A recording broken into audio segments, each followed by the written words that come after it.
ফারুক সাহেব, শিমুল সাহেব, তুহিন সাহেব শোনেন, গত বছর বইয়ের দাম ছিল 2200 টাকা, এবছর বইয়ের দাম রাখতে হবে কিন্তু 2500 টাকা। আর প্রত্যেকটা স্টুডেন্টকে ভালো করে বলে দেবেন কেউ যেন বাহির থেকে বই কালেকশন না করে। সব বই আমাদের স্কুলের লাইব্রেরি থেকে নিতে হবে।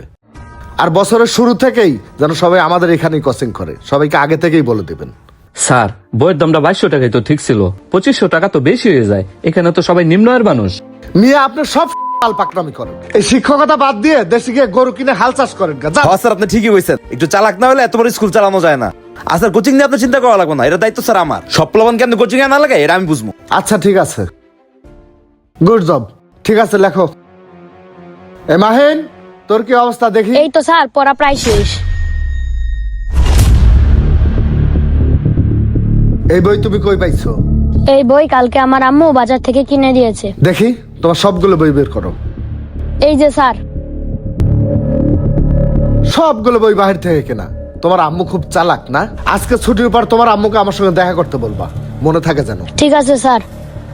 ঠিক আছে বাচ্চারা, তোমরা সবাই পড়ো। আকাইত একটি আরবি শব্দ, এটি বহুবচন, আর এর এক বচন হলো। স্যার আসতে পারি? হ্যাঁ হ্যাঁ, আসুন, ভিতরে আসুন। স্যার, হেড স্যার আমারে ডাকলো। মাহিমের বই নিয়ে কি সমস্যা হয়েছে?